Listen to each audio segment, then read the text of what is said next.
What's up, everybody? Welcome to the Life Coach Zach podcast. I'm your host, Zach Rance, certified life coach, certified nutritionist, mental health advocate. I like to bring guests on here that are leaders in their chosen field, whether it's a doctor or nutritionist, or maybe just another life coach or spirituality coach. And I'm just grateful for the opportunity that I can share it with you guys. I hope you enjoy. Maxx CHEWNING, how are you? I'm, just trying to make it every day. Feel like I'm in what's the movie, Groundhog Day, where I wake up and live the same life over and over again. But I'm somehow trying to turn that into a different YouTube video multiple times a week. Is that a good thing or a bad thing? It's good. It kind of makes me be creative, I guess. But I mean, I always joke that I actually have been making the same YouTube video for 7 years and no one's been figuring it out. Well, listen, I got to start off the podcast by telling you I have a bone to pick with you. Uh-oh. Dude, you're borderline ruining my life with your sour strips. That's good. No, it's a good thing, but your sour strips are just so freaking good, dude. I can't help but eat an entire pack at once. So I've had to literally give them away to my friends as soon as I get the box. It's become such an issue that as soon as I get the box, I just start texting all my friends, yo, where you at? Yo, where you at? Yo, where you at? Because if they're in my house for more than 30 minutes, okay, I just engulf every single, and this is no lie, bro. I'm being 100% sincere and genuine. Sour strips are the best candy I've ever had in my life. I'm a huge candy connoisseur. I love all sour strips, all sour candy, whether it's, Sour Patch Kids or Whoppers, whatever it was. Dude, they're so freaking good. So I'm kind of pissed at you that you made sour strips. This man just went from Sour Patch Kid to Whoppers. Well, no, I meant yeah, I love Charleston Chews and those little strawberry candies that your grandma had. That's my favorite. Yeah.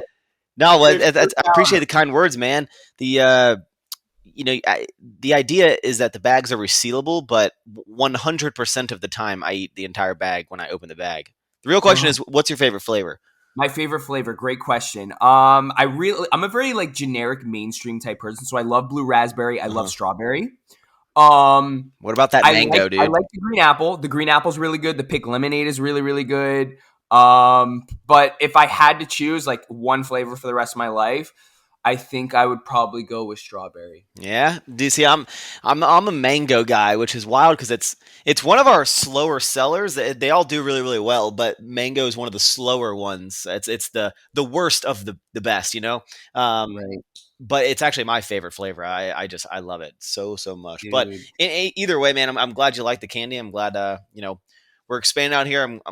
It's good to hear positive feedback like that for sure, man. Absolutely. No, I have nothing but incredible things to say about sour strips. Everyone that's listening right now, head over to Instagram, follow Sour Strips on Instagram, shoot them a DM, and you can get your own bag of sour strips. Max, I really, really appreciate you taking the time out of your busy schedule to hop on the Life Coach Zach podcast. To everyone that's listening right now, welcome to the Life Coach Zach podcast. My special guest today is Maxx CHEWNING, owner of Ever Forward Clothing, Sour Strips, and Ghost Lifestyle. I know so many people that use Ghost pre-workout and protein. How did you build so many successful businesses? Well, no, see, I see. Okay, so this is where it gets confusing in my Instagram bio, and I think I need to change it because I see where it says owner, and then it says Ever Forward Sour Strips, and then the next line says Ghost and Movement. I need to put my Twitter in between that. So no, I don't own Ghost. I don't own Movement. I'm just one of the athletes for Ghost. Okay. Yeah, no, I get that a lot actually. People are like, wow, this guy owns so many businesses and he never talks about the other ones. I'm like, no.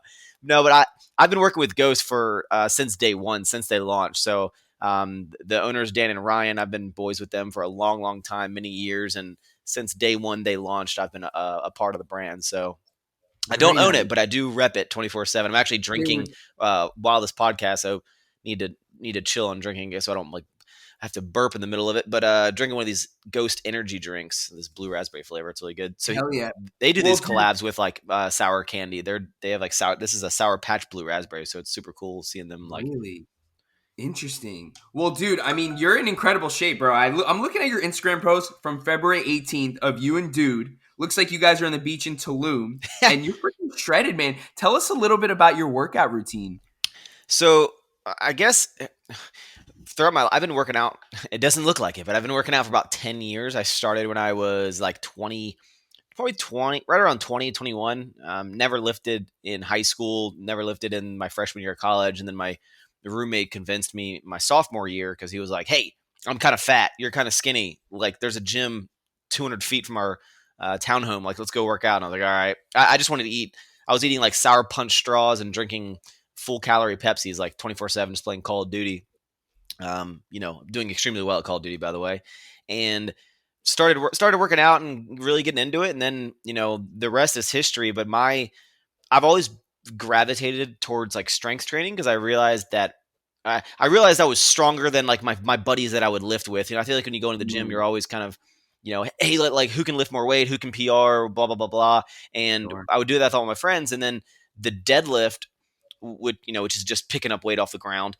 That one, I kind of realized I was stronger than all of my friends at, and I just kept like increasing my strength at that one specific lift very quickly. The other ones I was decent at, bench not so much. We don't talk about that one, but so I started really. I guess within my life is like when I find something that I'm good at, and I think this is instead of trying to be great at everything with lifting, I was like, I'll just get really good at the one thing. I'll just get really good at deadlifts. And then I started strength training and deadlifting a lot. And that's when I started my YouTube channel. And then for the longest time, I've been into like powerlifting because I don't feel like I have the true kind of genetics to be, you know, huge in terms of body size. Like I feel like I look pretty good, but I don't, there's a lot of people that look significantly better than me. And a lot of it comes down to genetics. But, that's just, I guess, one excuse. But all my routine for the past couple of years has always been a super big emphasis on strength training, on powerlifting, because I try to show people that, even if you're not the biggest, maybe you can just be the strongest, or just because you're kind of skinny, maybe you have small legs like me, maybe you don't, you get the jokes of like, you don't look like you lift. I don't have huge biceps or anything. I was like, hey, you can still put up some serious numbers. And that has always helped me, care. I think it's easy to get self-conscious, whether you're overweight, underweight, look skinny, whatever you look like, you have your own kind of judgment on yourself. And, it's really easy to get into the mindset of like, oh, I'm super skinny, I don't look like I lift. And I'm like, and it made me not care about that because I was like, anyone that says that to me, I know I can lift more weight than them. So that's all I cared about. But now we're in a little bit of a diet. I go back and forth with powerlifting, and right now I'm putting that a little bit on the back burner. We're starting a diet. We're going to get down about 7 pounds, which I'll pretty much disappear if I do that. But we're just going to do some basic hypertrophy, your typical bodybuilding bro split thing, Right. Okay, cool. How Sounds about very you, good. man? Are you a big gym guy? Great question. So, my entire life, I've been an athlete, whether it was lacrosse or golf or football or basketball. And then when I got to college, I started lifting a lot more. I tore my ACL freshman year of college. So, I wasn't able to play a lot of sports. So, I really just did a lot of lifting until about 26 years old. And then recently, over the past 18 months or so, I got into endurance sports, right? I started running and I started biking and I started swimming. And then I started to feel really, really good inside my body. Mm-hmm. Like I was a lot more flexible. I was able to stretch more. I could feel like the fascia on the outside of my body opening up a little bit. I wasn't as sore and I was recovering so much quicker. So now, and I'm kind of like you, whatever I'm good at, I go all into. And some good advice for the audience. You guys pander to your strengths, but be aware of your weaknesses and try to improve on your weaknesses, right? All while gaining confidence through your strengths. And that's pretty much what I did. Now I try to be as balanced as possible with the type of exercise I do. So I lift about 5 days a week, not too heavy, a lot of core, a lot of upper body. I'll do like legs once every 10 days, but I am competing in my first Ironman in about 6 weeks. I have a half Ironman next weekend and then a full Ironman in a month and a half about. And really looking forward to it. I just ran a marathon in under 4 hours. So it's 26 miles at a 9-minute pace. Super proud of that. All mental. I'm a freaking mental warrior. No, I'm kidding. But seriously. Well, I tell you, man, I may be able to maybe lift more weight on the deadlift than you, but you can probably, about 30 seconds into a run, I will start getting a cramp. So you crush me at that. Yeah. I Well, do. Do the people know how? Like me and Zach go kind of way back, I guess. We don't know each other in real life, but have you told them kind of how we even connected forever ago? not really, actually. If you want to enlighten them a little bit, that'd be great. Well, Zach, you still work with the brand, right? Yeah, Yeah. absolutely. So the I'm trying to think of like when shoot like when was this, like 2000 and mm, what year did we start having our Maybe like maybe like 2 years ago. Does that no sound right? no way more than that. Yeah. Yeah, for Um. for sure. Hmm. Not really sure, man. Oh well, dude, we go way back. That's all people need to know, dude. Yeah, we go way back. We go way back, and I've been promoting sour strips and eating sour strips since you started the company. And it's great to watch people like you because you're someone that I look up to. You're someone that inspires me to continue to put out content, to continue to have an entrepreneurial type mindset. And it's not easy to build a business from the ground up. And I'm still doing it with my real estate business and my life coaching business and some other things I got on the side. I just started a mental health brand everyone knows about last year during COVID. And it's not easy. What do you think were the biggest challenges for you that you overcame and that you were proud of? And what are some of the reasons that got you to that point? I guess you just referencing kind of in life or businesses or Just in general, answer it how you feel called to answer that question. hmm, I don't know. I feel like throughout my entire life, I've always kind of had people maybe tell me like what their limits for me are, and I've been someone who's kind of felt like I needed to kind of like prove people wrong and prove like that I can do more and that I can, do bigger and better things. One thing that always stands out to me, I don't think I've ever told anyone, is when I was younger, I got an internship at this company called Scott Trade. I don't think they are around anymore. They might probably merged with, so I think they merged with like TD Ameritrade. But anywho, was an intern at a stock brokerage firm, and I remember I was like, maybe this is gonna be my life. Maybe I'm gonna be a stockbroker and I'm gonna get into stocks and stuff. And flash forward, I kind of am into stocks now. But even back then, and I remember I was at a bar one night and with a bunch of my friends, and there was a girl that was in my friend circle, and I was telling her about the internship, and I was like, "Yeah, I'm gonna keep doing this, and I think I'm gonna be a stockbroker if I keep on this path." And she's like, "You're not gonna be a stockbroker." I was like, "What?" She's like, "Yeah, like there's no way you can be a stockbroker. Like that's like you can't do that." And then it kind of stuck with me because I was like, "What do you mean I can't do that?" I was like, I feel like I can do whatever I want. Like I can achieve whatever I want, and that really stuck with me. And for some reason, as much as like no correlation, it makes sense. I always like think back to that instance whenever I tried any endeavor. I'm like, I remember this girl telling me I couldn't do something then, and my life, my path kind of changed throughout my life. But before I kind of went down that stockbroker path, but I think back to that, and really, I think the fuel of I think other people doubting the abilities of maybe a certain endeavor that I'm trying, that's what kind of fuels me to keep adding gasoline to it.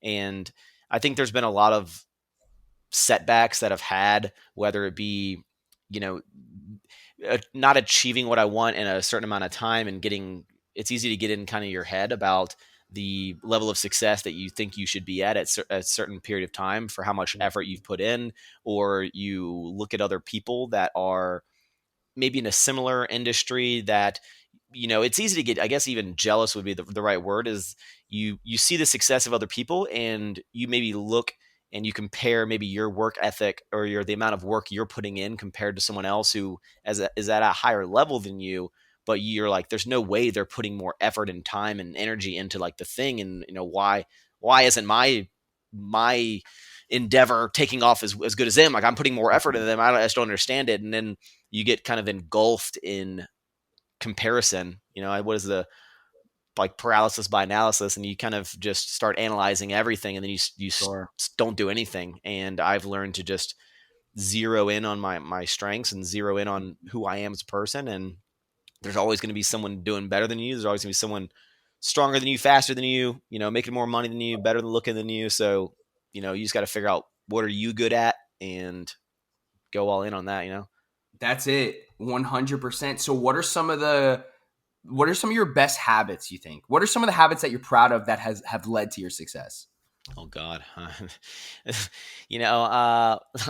not anything you'd think. Not like not organization, not savvy business skills, leadership skills. I'm learning every single day. I guess the thing that I know I'm good at is just I had this mindset of like I can't fail if I just continue on the path, right? I think I can like learn and make mistakes, but I just I just believe in myself, and I learned to kind of shut out the world, and social media is a good example of that kind of shutting out the world, because I get told every single day that I need to grow up, I need to act more mature, I need to do this, I need to do that, like you can't keep doing this the older you get, and I'm like that's just kind of who I am. I was like, I'm not acting in any sort of way. I mean, I kind of kick up my personality a little bit, but I don't, that these are still my thoughts. Like you can't, I don't, I'd be a crazy actor or something if I was thinking up and acting out half the performances that I give. I Mm-hmm. should get like an Oscar for that. But I was like, no, that's just who I am, kind of thing. So I just do my thing, man. I'm not very organized, like I mentioned.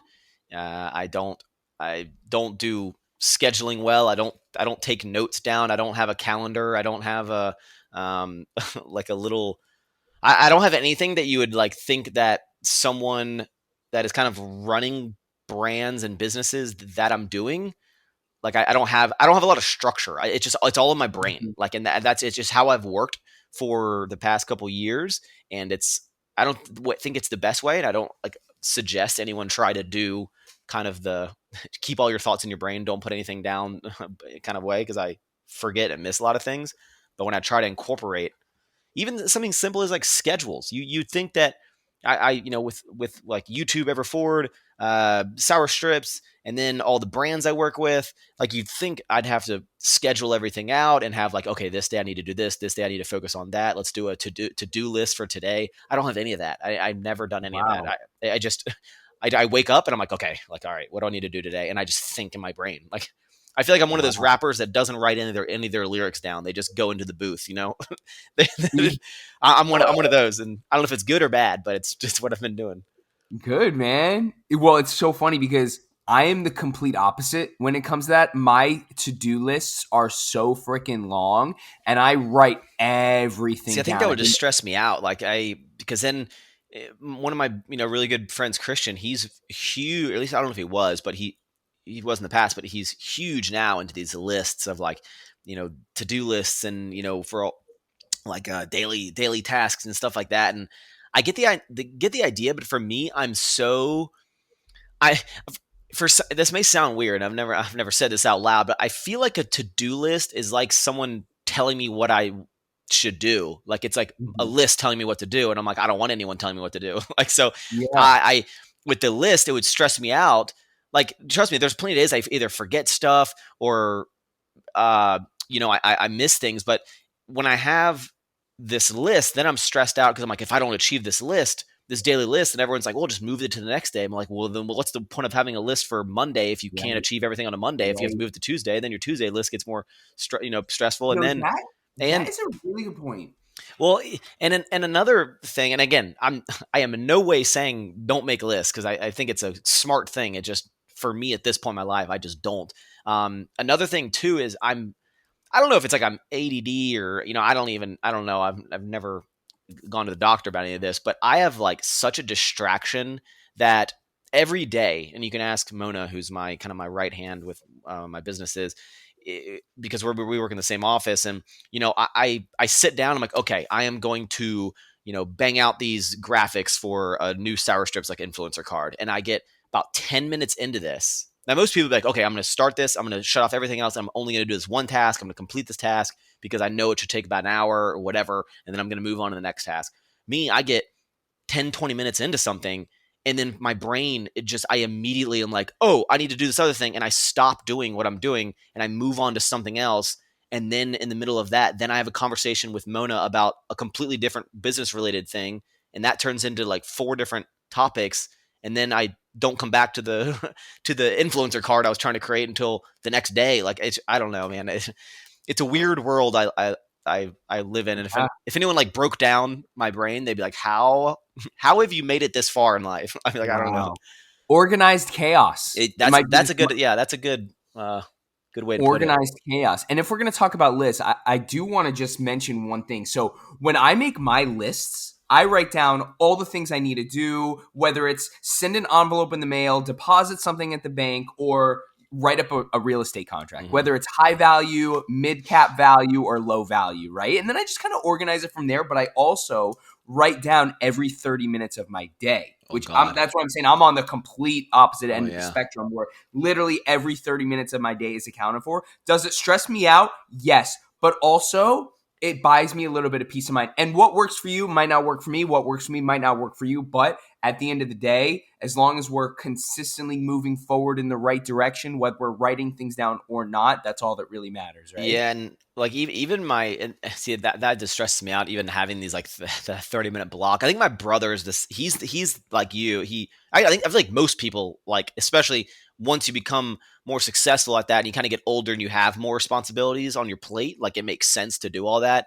But I don't know. I've tried getting calendars and putting things in, and I'm like, I know I'm not going to keep up with this. I'll do it for like a day or something. Even my YouTube videos, like I have like ideas in my head, and then I just think about them before I go to bed. Like, and then I wake up and then I just kind of start filming. Like, it would probably make my YouTube videos easier to film if I wrote out not like a script, but I kind of was like, okay, I know I'm gonna have like a wake up scene. Then we're gonna go into like a montage. Then I'm gonna eat breakfast. And like if I even planned out my YouTube videos, but I don't even do that. Like I just kind of turn the camera on and go. And whatever you're doing is working, Max, because you are blowing up on YouTube. You're blowing up on Instagram. Sour Strips and Everforward are killing it. Tell us a little bit more about Everforward. It's your premium apparel brand clothing, and I still haven't gotten my hands on a t-shirt, but I'm definitely gonna have to purchase Do you guys have shorts? We do have we have the best shorts. You're a runner, man. I'll have to send you after this call. I'll get your information. I'll get Mona. We'll send you these.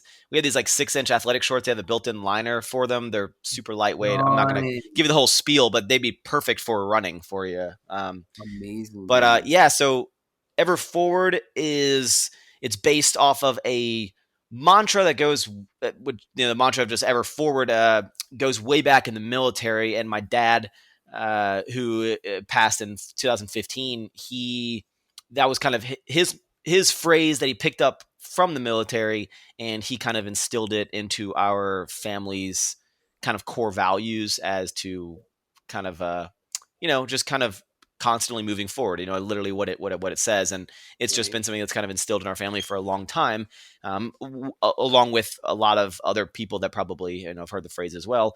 And then the clothing thing kind of came about because back in 2014, about 2 years after I started YouTube, it still is a thing now, but it was, kind of like, if you're a YouTuber, it's like two things. If you're a fitness YouTuber, you made full day of eating videos and you make a clothing line. That's like the two things that everyone does, right? And I think people make clothing lines and stuff because it's not easy by any means. And I don't even ever recommend people getting into clothing because it's such a frustrating business. And the bigger it grows, the more cash it takes. And I really don't recommend people to get into it unless they're like really want to go down that path. And a lot of people think they do, but I don't think they actually do. But anyway, that's a side tangent. I digress. So the clothing thing, I think, is something that a lot of people start because it's the easiest thing to do, because there's so much information. 1 million people have done it. Like, there's a lot of information on how to do it. Whereas maybe, something like a consumer product, like a beverage or a candy or something, maybe a little bit more difficult. So the clothing thing, everyone wears clothes, they know it's going to sell, and blah, blah, blah, blah. So when I started the clothing thing, I was like, okay, I don't think I used to have these t-shirts that was called like deadlift bra because I used to be called deadlift bra because I deadlifted a lot and I made these little t-shirts. And then I was like, okay, I want to make a brand that's kind of like beyond me. Like it doesn't have any, it has something to do with me, but it doesn't have my name on the brand or anything Mm-hmm. related to me. And so instead of kind of thinking up a word or a company name or something, which is extremely probably stressful for a lot of people, because you want it to be stick, and what you choose for the name is for most of the time what it's going to be for the rest of its life cycle. And so it just made sense for me to call it Ever Forward, because I was like, okay, that means something to me. I don't need to explain to people what this clothing brand represents or what this clothing brand means because I just kind of thought it up. I was like, hey, this is what it's called because of my dad's phrase, and that's kind of like how the name became to the clothes. And then we started back in 2014, and we've been going hard ever since. And it's been a very interesting ride. And the clothing brand has taught me a lot in business, just as not only all the facets that go into any sort of clothing, the manufacturing side, the business side, inventory management, all that. And then a couple years later, then it started teaching me about, having employees and being a leader and having people on your team. And I did Ever Forward by myself for probably the first 3 years, like pretty much 100%. I packed all the orders. I did, I stored it all in my apartment. I, did all the customer service. I did all the manufacturing. I did all the sample. I did 100% of everything for probably 3 years. Like just Wow. everything that goes into it, I did it. Um, Wow. and I remember I have videos of, even I would have launches out of my apartment, and I would just have clothes everywhere, and I would just put on like Breaking Bad on the TV, and I would just pack orders for like 6 hours, 7 hours, like just by myself, and take them all to the post office. And then we started expanding, and then I kind of had buddies help me pack, and then I finally got my first employee, which was Mona, who is still with me today. And yeah, I guess the rest is kind of history. And we we kind of took a little hiatus over the past 6 to 8 months, close to a year, when Sour Strips started, because it's a lot to add to your plate. And the success that Sour Strips has had in such a short period of time, whereas Ever Forward, I was able to kind of grow with the brand over the course of 5 years. Sour Strips kind of took off more than anyone could have expected in a 6 month period, and it just skyrocketed to the success beyond the success level that Ever Forward has made in 5 years. So I had to quickly realize where my time needs to go to allocate between the two brands. And I hate myself for it. Well, I hate myself, but um I let Ever Forward slip because I put more emphasis into Sour Strips because it required more of my time. And I kept getting more and behind and behind and behind and behind. And with clothing, you have to plan your fall launch in January, kind of thing. And it's just, if Right. the more you get behind, the delays that happen. And but we've extended our team, and now we actually just had a very recent launch this past weekend with a whole bunch of new items. We've expanded more into the women's apparel, and we've kind of like changed the direction of kind of the aesthetic of the brand. And we're full steam ahead, and I'm excited to kind of give it back some life, because it's been a huge thing to me for so long. And it's still such a challenge to balance multiple endeavors. There's a lot of people that do a lot of things, but I have it. I always say that if I just had to manage Sour Strips and Ever Forward and nothing else, like, I think I could achieve, like, I could do extremely well at it. But adding in the social media influencer Maxx brand, Oof. that's where it kind of throws a wrench, because that takes a lot of my time as well. Because not only do I work with a lot of brands, I need to make the content. And some people would be like, okay, just focus less on social, focus on the brands. But because it all ties together, I think it's important to keep delivering entertainment and content to the people that you Absolutely. created the brands for. And it all intertwines. And I never want to be like, okay, now I just need to make content so I can sell more of my brands. I don't want that to be the case. I hope I hope that people are realizing that I'm, still making content that is just as good, if not better, than any content that I've made while all these brands are growing. So it's like my content is getting better, I think, or I'm trying to make it better, even while the success has 2-3x from where I was with my businesses, 2 years ago. So it's a lot on my plate, and especially it's a lot in my brain because I don't write anything down. And we're still trying out here, man. It's a struggle, but it keeps me busy. It keeps me focused, and I'm excited to see what kind of the future holds. That's it, man. Well, congrats. Everyone that's listening, go follow Ever Forward on Instagram. It's spelled just like it sounds. And dude, congratulations on everything, man. That's incredible. And you're doing a really good job, man. You really are. I'm trying out here, man. Appreciate it. Good stuff. Well, Max, it was a pleasure having you on the podcast today. Thank you so much for taking the time out of your busy schedule. I know you got a lot of things to do that are probably all scrambled up in your head, and you got to organize those thoughts out. But everyone, go ahead and follow Max on Instagram at Maxx CHEWNING, MAXXCHEWNING. Follow Sour Strips. Go ahead and give Ever Forward a follow as well. Max, thank you so much, man. Looking forward to connecting again soon. Absolutely, Zach. It was good talking to you, man.